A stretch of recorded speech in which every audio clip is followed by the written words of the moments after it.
Yeah, so we're a high school robotics team for students in Champaign-Urbana area, and we're part of First, which is you may or may not know what that is, but it's for inspiration and recognition of science and technology. And so that's the mission statement of First, where there's different levels of First competitions, and we're the highest level. I got started in FLL, which is like the first Lego League, and it's the small Mindstorm robots. If you know, the regional for that is at the U of I, and they try to get you started in robotics at age 5, I think. So we've grown. This is our 6th year as a team. We've grown from very small. I think we had maybe like 15 members the first year, and we've grown. We were over 40 members last year. So each year we continue to do outreach. We try to get kids more involved in STEM, and we do events like the camp that you were at to try and get younger kids involved in STEM. And we'll talk more about that later, but we have a couple slides here. Okay, so once a year, we build a robot. We get 6 weeks to do it. First comes out with a project, not a project, a competition with certain kinds of like obstacles, goals, and we get 6 weeks to build the robot. And this is the same in all the different levels of First, except for just what the robot's built out of and what the challenges are like. It's an international competition. We go to 2 competitions a year. If we had more money, we'd go to more. We used to only go to 1. And we can compete against 60 teams from all over the world, including like Turkey and Israel. Teams come from everywhere. And our build season starts when we're given this project or whatever it is. He'll explain those actually, yeah.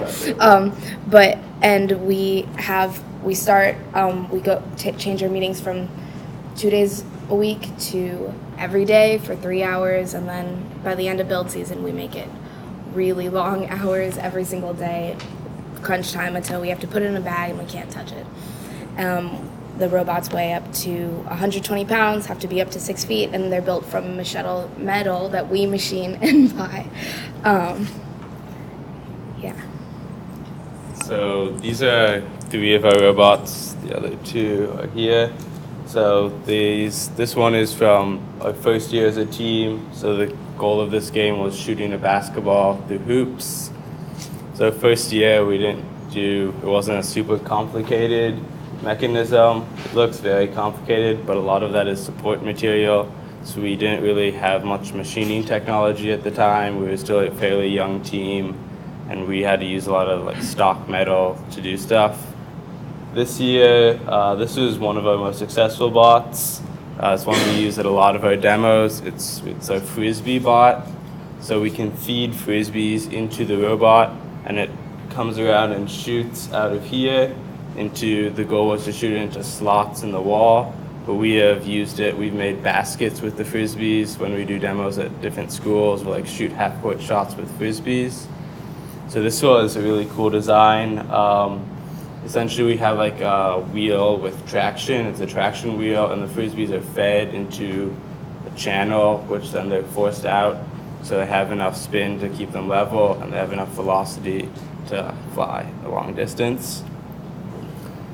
This year is 2014 now.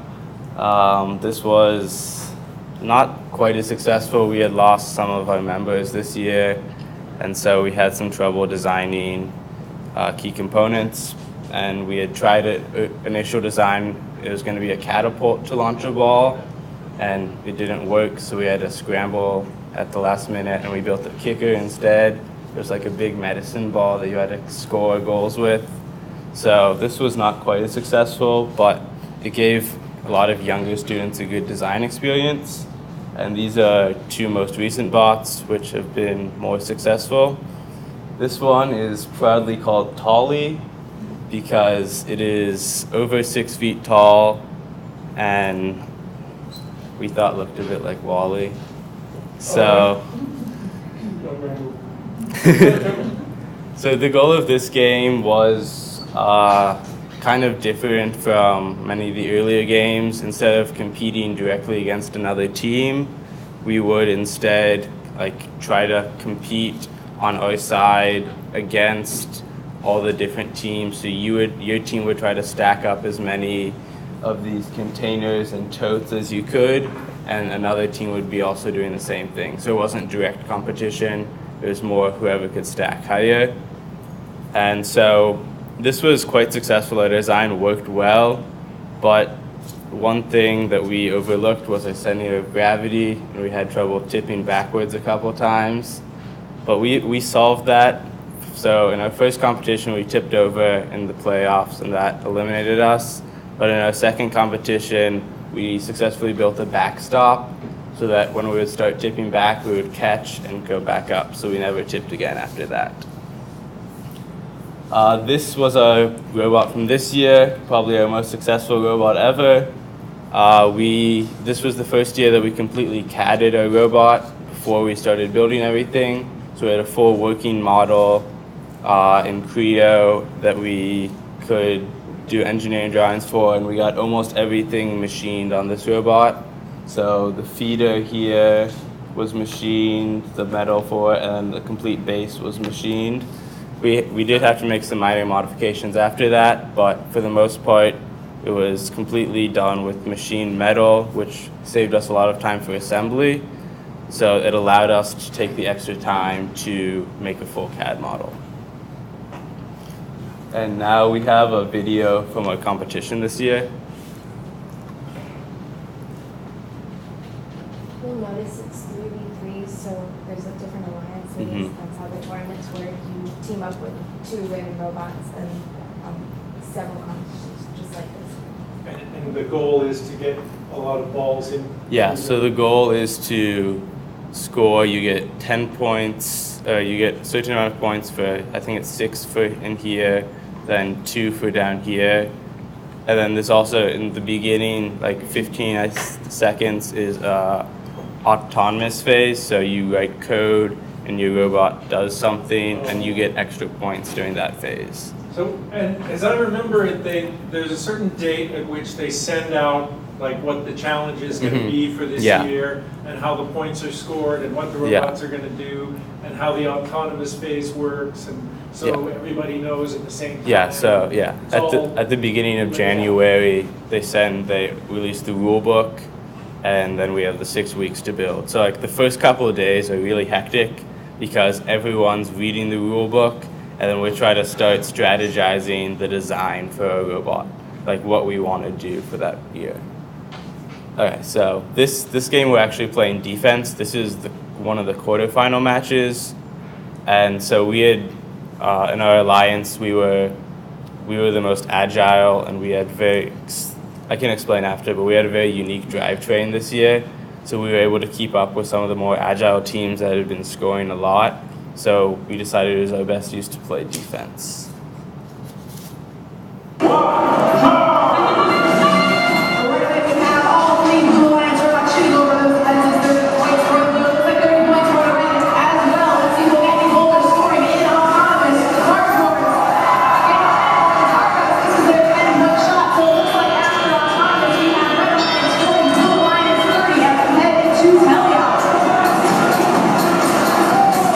Control-Z right below line, they head back into the neutral zone.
you'll see, we won that match. So it's blue team against red team? yeah. And while you're down defending on the other end, there are Yeah, robots that are throwing balls. Yep. I see. So we were quite successful this year. We made it to the semifinals, which is so if you see, we were the 6-seeded alliance here, and they were the 3-seeded alliance. So we were a lower seed, but we managed to beat them. These two teams, who we were primarily playing defense on, were quite good at scoring in the earlier rounds. The Mars Wars 41-43 jointly scored 4 boulders during their normal matches, but we limited them to only 2 during that match. Mars Wars was so successful because they also had a weird drivetrain. They had something they called a swank drive. It was a swivel tank drive.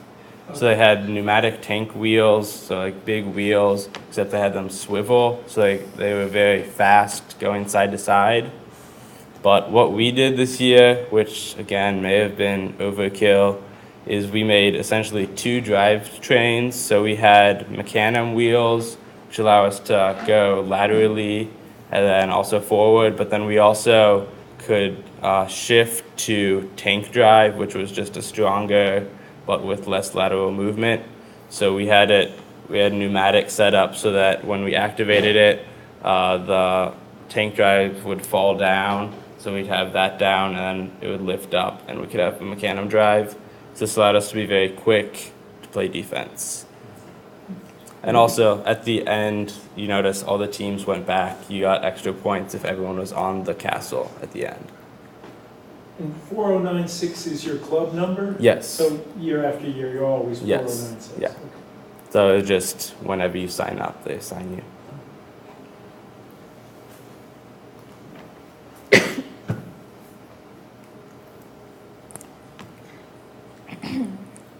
Okay, so a whole other aspect of our competition is outreach. So the whole purpose of First is to get people involved in STEM. And Ctrl-Z's personal mission statement is focused around exposing people of all experience levels to STEM. So we have hundreds of hours of volunteering, demoing, running camps, running competitions. So I talked about the other levels of First. We go to those competitions and we show off our robot. We say, you can stay involved and your little robot will one day become like this giant thing that's taller than you are right now. And we're the judges in their competition. So they look up to us and they see what we're doing. And they want, like, I always wanted to be just like the older kids and their robots. We do demos at events with all different kinds of audiences. So we go to Quad Day and we show off our robot to U of I students and see if they want to mentor us. Being a mentor, a college mentor, is similar to being a high school member.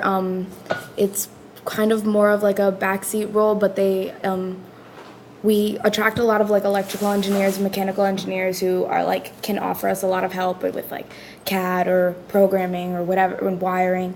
But we also attract people like kinesiology majors and poli-sci majors who just see our robot and they're like, wow, that's really cool. I want to be a part of that. And then they're learning new things too. We also go to the Sweet Corn Festival, which is a totally different demographic. And we go to the Champaign Farmers Market as part of the Science at the Market thing. And we went to Pygmalion twice we did a presentation there. So that picture with Stephen Wolfram is from the first Pygmalion demonstration we did. They put us in kind of like an area where we didn't really get a lot of foot traffic or anybody paid much attention to us, except for Stephen Wolfram, who donated laptops and software, which was really cool. These pictures are from the Sweet Corn Festival, our booth, the 3 at the top. And this one is from Pygmalion Festival. This year we had a spot right in the middle of the lobby. We had lots of kids come hear about the summer camps that we do, say, wow, how can I get involved? Well, we have a way now. We didn't used to have a way. We're also working on a project to connect like teams of all different levels in the community with kids who are interested. That's something that hasn't totally happened yet, but we're working on it. So with that, we have several summer camps. We have one which is located at Uni High, and that camp is for middle schoolers who are interested in STEM, and they do spend half a day doing kind of like FLL challenges. We also show them our robot, the same kind of thing, like this is what you can do someday. And it's a lot more tangible than saying you could be an electrical engineer when you're old, because it's like, I was your age 3 years ago. This could be you, or the 8th graders, this could be you now. We also have our own summer camp, which is called Summer Youth Robotics Academy, which is located at our own shop. We have 3rd through 5th graders have one curriculum, and 6th through 8th graders have a different curriculum. 3rd through 5th graders, we're doing programming based on LabVIEW. It was with the Mindstorm EV3 robots, and we gave them challenges with that. And the 6th through 8th graders did FTC, which is a level up. It's bigger robots, different programming language. I don't know what it is. He does. He can talk about it. Okay, so for the 6th through 8th graders, we used MakeBlock. So the programming language that they were using was a version of Scratch that was designed specifically for these MakeBlocks. So MakeBlock is designed to be like small metal kits. So they come with instructions how to make like a base robot. So we had all the kids make that first and do a few challenges that we had tried out. But then the second week of the camp, we allowed students to keep the robot, or they could completely destroy it and create a new one. And we had devised a game for them similar to our games, where they could compete against each other.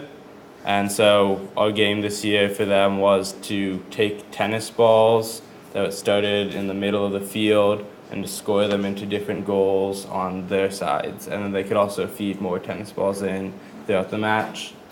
So I think that a fun time with that, there's a few different ways that people did that. Some people tried to make a claw to grab it. Others just tried to push it, because we had a low goal. And one group actually made like a forklift to grab it, which was quite interesting. So they get slightly more advanced than the 3rd through 5, which I think allowed them to really come and like see what we do, because it's much more similar.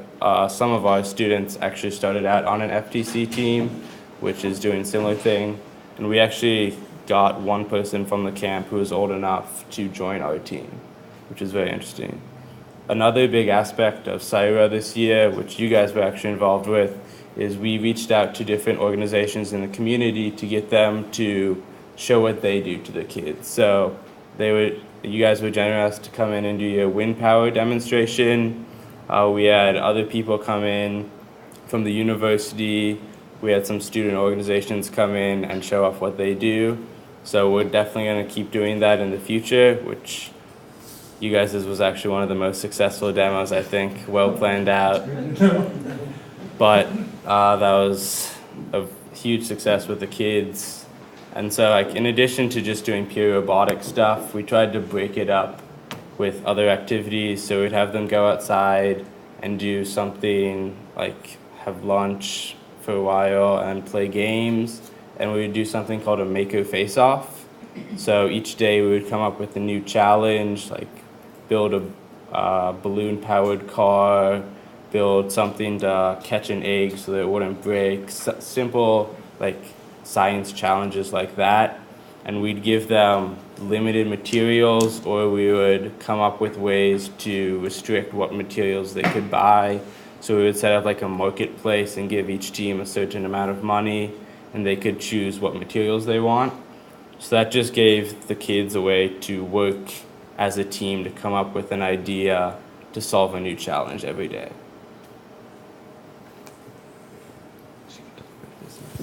We've had over 100 kids go through these camps, and yeah, it's really cool to see like their whole like views change. Like you see, like they were watching BattleBots on the computer, but now they like got to make one.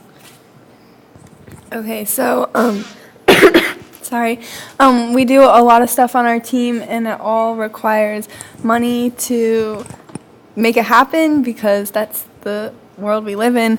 But we raise all of the funding for the robot which cost I think $10,000 last year. So was that per robot or total? I think it was Up to 15,000. Yeah, I think it was 10,000 per robot. It was 10,000 per robot. We made one competition robot and then one practice robot to try things on first to make sure. You mean for the giant robot? Yeah, the Yeah. giant robot, not these Not ones. these Pre-registered. Yeah. So we, excuse me, I'm getting over a cold.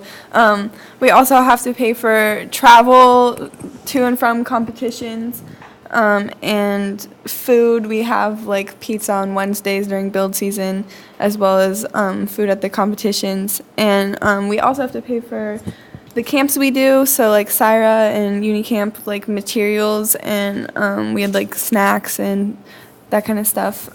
So we get this money through sponsors like Wolfram, who you saw Stephen Wolfram in the other slide, gave us laptops and funding, and we also, a large part of our funding comes from Caterpillar. And we also get money through grants, so members of the team apply for grants from both technology companies and general companies like Walmart grant we've got before, because there'll be companies that have grants for STEM and companies have grants for bettering the community. So like our summer camps fall under that category. But we also get money from crowdsourcing fundraisers and personal donations, but the majority of it comes from sponsors. So the different projects that we have for team members to learn about business are like grant writing. Recently, a couple members made a newsletter that we sent out to all of our sponsors and mentors and other people who are interested in learning more about the team. And they also made a presentation to deliver to potential sponsors to teach them about our team and why we are worth investing in. So there are plenty of opportunities for students to learn about business and how that applies to engineering organizations. So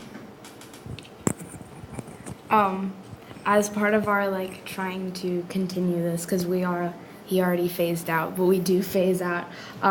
We also have team members who their sole goal is coach an FLL team, start a Girls Who Code club. We have a lot of outreach like within schools, and Syra, we're trying to just completely change the kids we're taking in. We had a lot of private school students whose parents had been engineers, and we kind of want to change that completely to students who would never have been able to have an opportunity like this otherwise, and are there genuinely because they're really excited about STEM, not because their parents are excited about them being excited about STEM. And through that, we need scholarships for these students, which is another reason that we need to raise money. So we did have 2 scholarship students this year, which was great for us since this is our first year running it. So a big reason why we do all this outreach is part of First. So we're not the only team that does outreach. That's not a unique thing to us. So First really promotes everyone doing outreach in the community. Each year there's something called the Chairman's Award.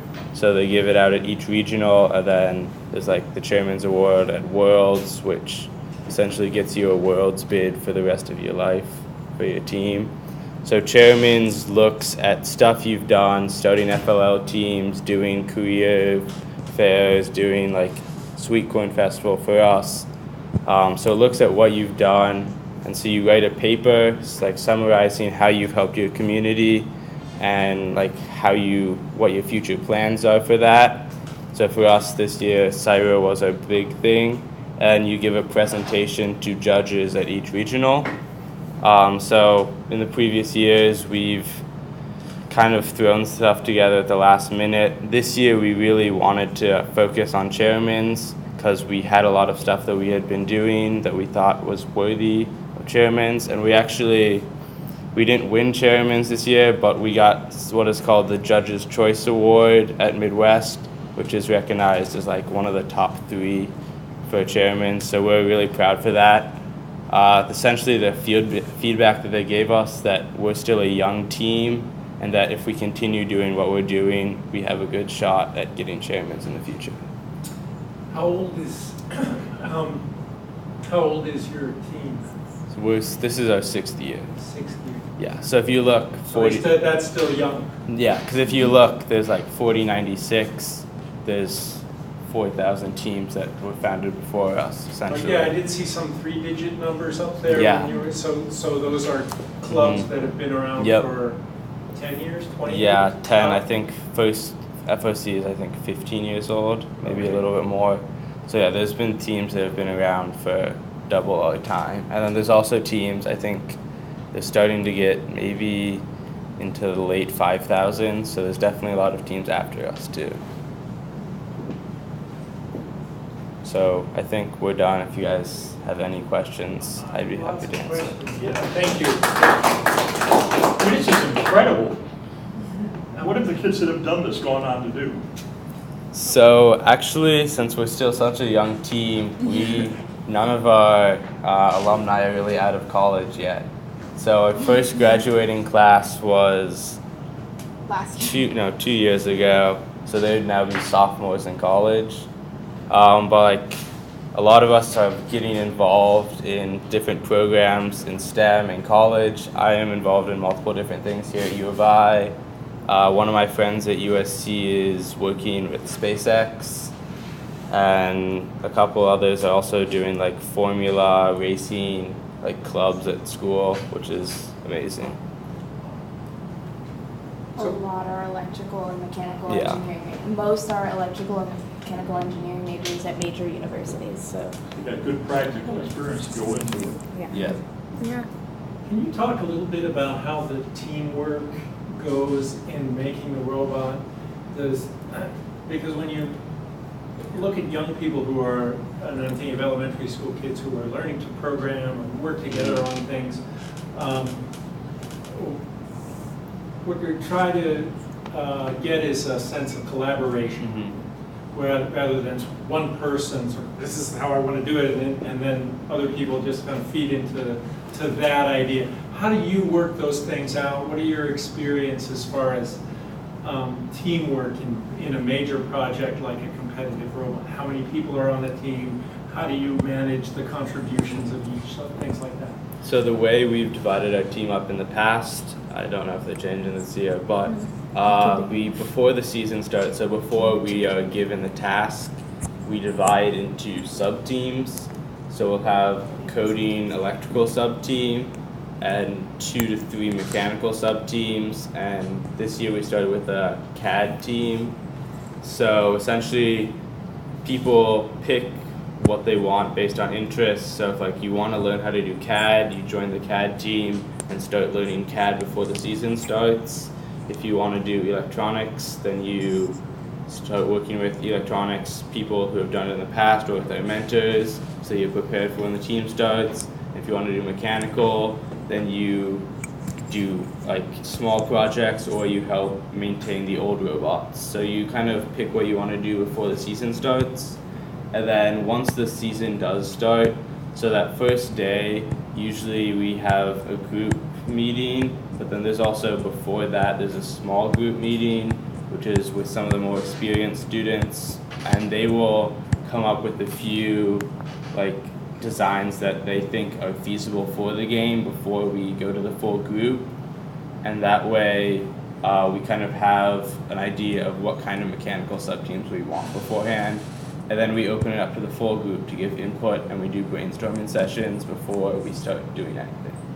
Can you say how many people are in each of these groups?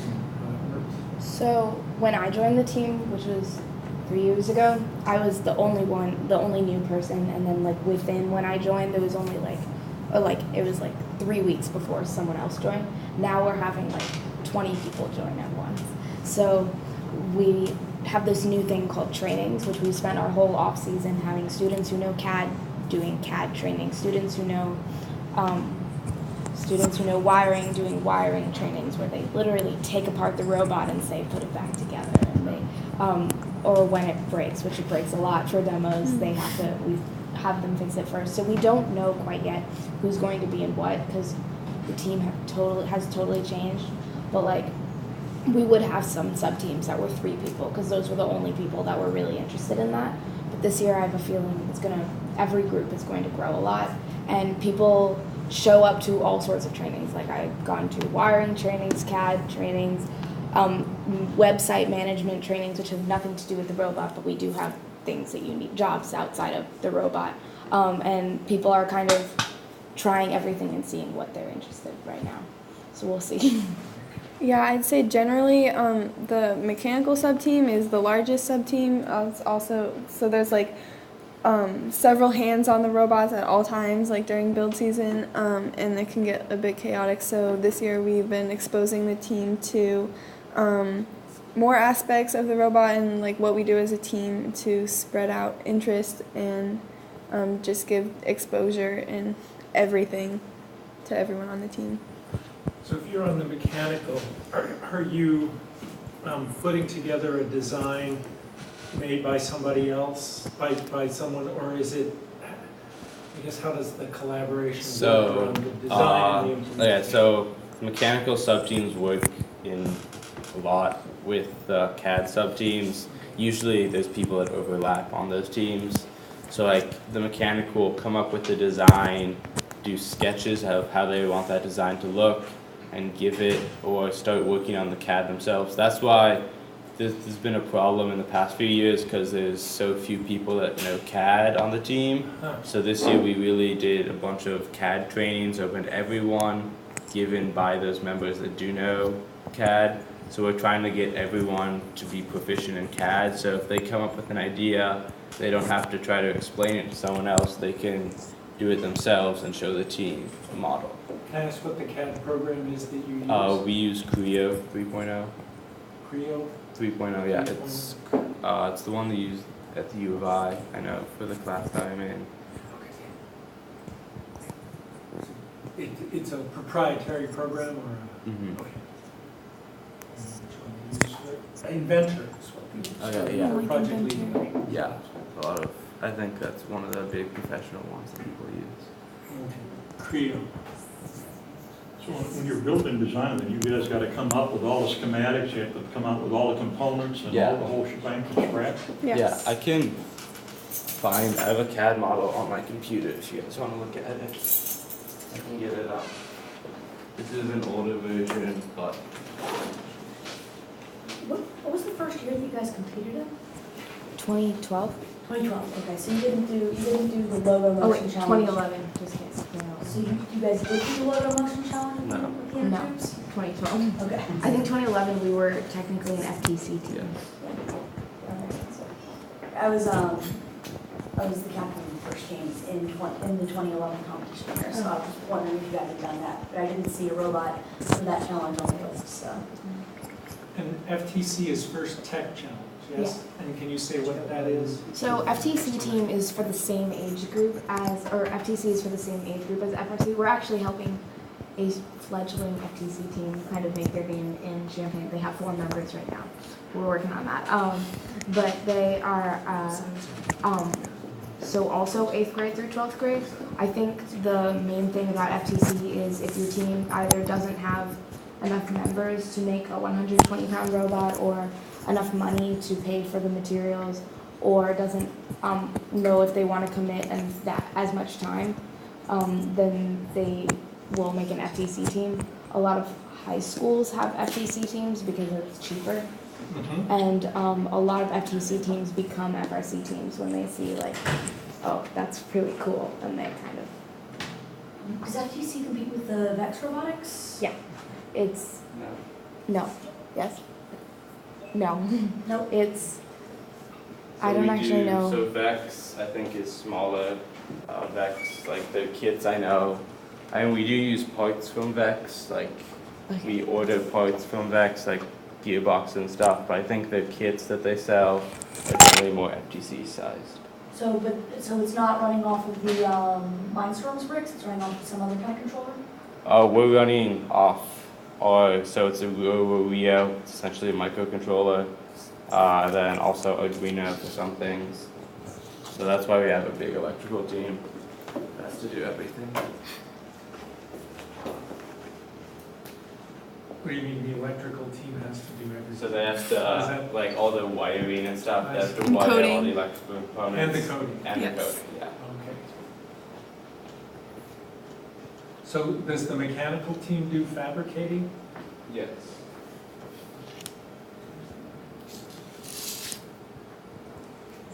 So does anybody do like welding and machine tool or any of that stuff? We've had people visit the Fab Lab and like help make our parts, but I don't think that that's like usually the case. Yeah. I think they just wanted to learn. And Most of our parts are we CAD and then we have them machined at like a machine shop, and then we assemble them. Is your machine, where's the machine shop you guys use? it Which changes. one did we use last year? So for this robot, Wait a we minute, used a who's combination. So we did all of our water jetting at U of I, MEL. We were able to talk to them, and they did all of that. And then we got bending done at a Hall's machine shop in Villa Grove. Anyway, so So, and you give CAD drawings, and how do you get the spec, you give the specs to the machine shop? or- Yes. Yes, okay.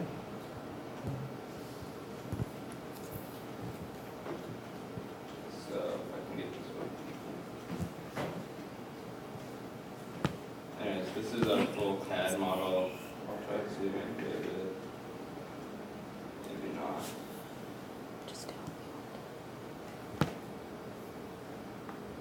So this is not a complete model because this is an older version. You can see here our drivetrain was, we had the pneumatic wheels, and then there's separate mechanic wheels also. I'm sorry to interrupt, but I've got to go to class. Thank you so much for coming. Thank you for having This is us. fun. Thank you. So yeah, it was mainly 3 or 4 people that worked on all of this. They had a couple long nights, I know. So we tried to finish this, I think in like 2 weeks, so that we'd have a lot of time to build and testing. So each part is done separately, and then we do smaller assemblies. So we do like a drivetrain, or left half of the drivetrain assembly, a feeder assembly, shooter assembly, bumper assembly, and then we assemble everything together into this. So if you go from one year to another, you're gonna use some parts, right, from previous year, like you know your robot's gonna have to run around, for sure, but maybe a new thing is you've gotta throw these frisbees. So you have to design something that's Yeah. gonna throw that from scratch. And does most of the time go into that new part, that new component? Whereas you can kind of say, well, our motion assembly and drivetrain, all of that is, we can reuse much of what we did the year before, or is that not the case? Well, So, the year before, we built it in 6 weeks, and then we have the rest of the year to be reminded of all of the problems that are with it, Yeah. because we're doing the competitions and then the off-season competitions and the demonstrations. So at that point, we know all of its flaws, and it's our plan and ideas and solutions have totally transformed by the next year, even for something that we repeat over a year. Like even like the control we use to control the robot changes, and the programs have changed. So, it's interesting to me from the thing you said just a while ago about being a young team at 6 years old. It seems to me that there's some knowledge that goes from year to year, and it kind of accumulates over the year and maybe over the decades, and generations of different teams, so that somehow you get more efficient in communicating information, in getting people up to speed on the CAD, and getting them into the wiring faster. So you, as an education community, as a learning system, if you will, grow. yeah. So that was our big idea with doing a full CAD model this year, is so that in future years, if they do decide to do a similar design or a similar drivetrain, they have a design they can look at already. And we're trying to keep doing more like this in the off season, where we'll give people a design project and they can design something with CAD and also fabricate it if they have time, so they can get experience doing this stuff, but also for the team to kind of build a database of different drivetrains is primarily what we focused on. It's like each task will have a different surface or different obstacles that might require different wheels, or different mobility might be advantageous. And so we're trying to build up like a database, I guess, of things that we can use in the future for like a transfer of knowledge. This is incredible. I mean, what you've done, everything with high school kids, kind of reminds me, because engineering open house we got for many years, when I got involved in it starting in the 70s, we were coming from servo mechanisms to analog technology, and then we started getting into digital technology in the early 80s, and the stuff that's where it's gone to and what you guys are doing is just mind-boggling. And it's like, what's next? Where do we go to next? And how do you take all of this stuff that you guys have done, and like you just said, translate this on to the next generation? Because as we went this stuff from servo mechanism, we were doing this stuff to things incredibly huge, to do something very simply. And then as we started getting into analog, it went down. When we got to solid state, it went down even more. And now it's just like, where's it going to next? Well, I think first started when we were kids. Like, it was very new when we were very new. So, but now that we, like, it's impacted our lives so much, I'm sure, like, our children or whatever, we'll be starting them with the lowest levels. Like, I started when I was 9, but you could have started when you were 4. And if instead of getting involved in FRC when you're in 8th grade, you get involved in EB3, like with our camps when you're in 1st grade, then who knows what they'll be able to do when they're our age. I don't know. Yeah, that's a really good point. Hopefully, if we get kids involved younger and younger, we'll make some super. Now, you guys at the same time you're coming up with this, are you guys learning the shop techniques and, machining techniques and So yeah, that's part of the training. carpentry, building all this stuff too? That's part of the training that we do in the off season. We require every member that's going to be working on the robot, so pretty much everyone, to go through like safety trainings with all of the power tools and with like different equipment we have in the shop, so they learn how to use that. And so then so part of that is giving them different tasks, so like building a drivetrain or something. We had a couple students do that last year. Another thing we do, like we have to build the field. Like each year we make like a model of the field, or try to make a model of the field. So we assign students to do that, usually younger students, so it's basic woodworking, so they have to, we already have the designs, but they have to fabricate the different obstacles from the field. I think what you're going to find, and just what I'm seeing right now, the ability for what you guys are learning now, what you're doing, and the transfer into new ideas, and then once the transfer into synthesize, okay, I've got a new problem that nobody has solved before, but yet let's use all of the stuff what we had before and now figure out how do I resolve and solve this new problem that nobody's ever done. I mean, it seems like you guys are opening up the door for. How big is your club at this point? About 40 people. 40 people? And do you, are there some people who come and then kind of drop out? And do you, if that's true, why? Do you know? Yeah, there definitely are.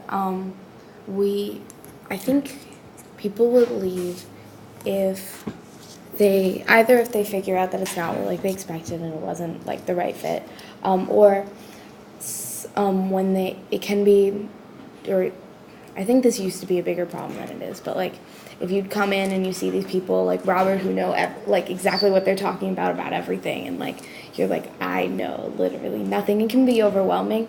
And I think there have been students who have dropped out, but we try to, the trainings I think definitely help. Like students who came in during the trainings, it's like we're all learning together, it's not like you're being thrown into like build season is kind of, if you join during build season, it's harder to stick with it because everything goes out the window is the wrong term, but it's just like we're focused on building the best robot we can, but we are trying to change into our focus isn't building the best robot we can, it's the transfer of knowledge and building the best team members that we can, because sure, we'll have a great robot this year, but then if the seniors graduate and nobody else knows anything, nobody wants that next year to be terrible.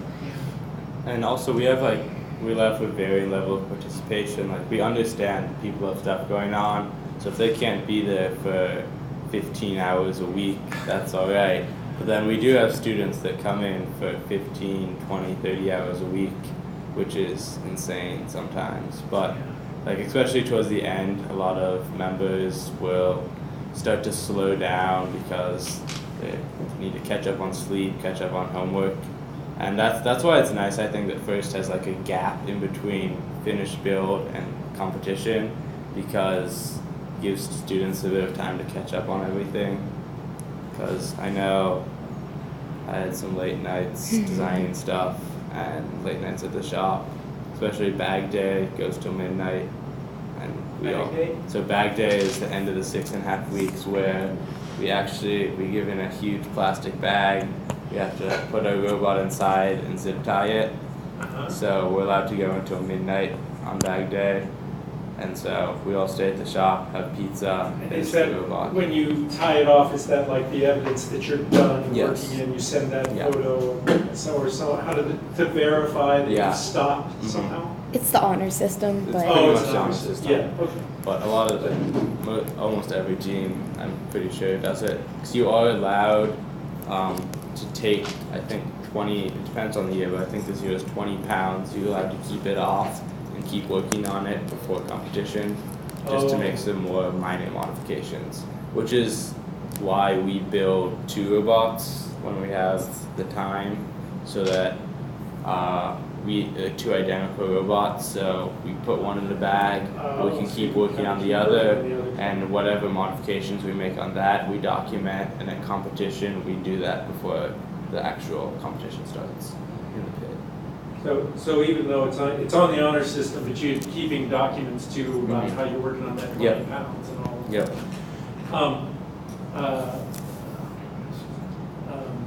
Do you guys have any beneficial mentor relationships with other FRC teams? So we work, one of our ex-mentors, Stavins, he's very involved in First and has helped found like 3 other FRC teams that we have worked closely with. One of the teams, Hawks on the Horizon, I think 2 years ago they made Worlds their rookie year, because they're like the 3rd pick of the top alliance, and so they're essentially guaranteed a World, but they didn't have enough people to staff their pit at Worlds, so we sent some of our members with them to help them work at Worlds, which for them was an awesome experience. And then we didn't really have like mentors from us. We weren't really mentored by a specific team, but we did work closely with a lot of mentors like that had done First. A lot of our mentors are First alumni that are U of I students, and they've come from different teams. So I know in the first few years we had a lot of mentors that had done First before. yeah, like I said, at Quad Day we have like people who are like a kinesiology major, and it's like, oh wow, this is really cool, I can help some kids build a robot, and they get involved. But we also have the people who found our booth in the program, showed up only for our booth, were wearing a First t-shirt, and they're like, this is the thing I'm doing. Like it changed their life in high school, and they want to help that for other students. And we mentor 2 FLL teams and 1 FTC team. You see any interest in outside of Uni High, like the Central or Centennial, or down to Unity or up to Rantoul, or? We have 4 members from Rantoul. We have 4 from Central, 1 from Centennial, and no one from Unity. But we have students from pretty much every high school, and then we have students who have like moved to Springfield or IMSA and stay involved in other ways. Like keeping the website or programming or writing documents and grants. Is transportation a problem for anybody? How do you work out getting to the club? So for the people that live out of town, a lot of their work is done like over online. One of the people who moved is like our main coder, and he does a lot of the website development. So a lot of that can be done talking to people over the phone, over Skype call, and writing code and sending it to each other. And then in addition, people that do live out of town can come to competitions, so they have an opportunity to work on the robot there, to interact with the team there, and if they're home for a weekend, like over break, then they can come, or if they're back in town. Who does your trainings? So a lot of the trainings are done by us. We have the more experienced members training the newer members, and also that's how we do transfer knowledge. Then also some mentors help with the trainings. Do you get MRL and AA to help you a lot then, or? Not really. I run the outreach kind of trainings, like how to talk about the team, elevator speeches, and those I like write a curriculum and I give it to less experienced members, so that they'll learn it even better, but who know that they want to be not me, but like have inherit my position when I leave. So to give them that extra experience, I work with them on making the curriculum, and then I let them teach it. Future's bright, George. I know it's so exciting what you're doing, and I'm so glad you came over and shared this with us. And, Thanks for having us. I hope we can connect more through various mechanisms. One thing I'm thinking about is our work with scratch coding with Kenwood Elementary School that's kind of dedicated to coding. And they're doing things with robots with like Dash and Dotch, things you can program with your iPad. But it would be nice, particularly for the older kids, I think, if they saw some of the Mindstorms, like 4th and 5th graders, to be able to do that kind of robotics. And I'm wondering if we could make that a part of your outreach to work with the Kenwood group. Oh, on your head, thank you. But, so I'll connect and see if we can make that happen. Yeah. Yeah, it's incredible. Thank you. Thanks again. Thank you.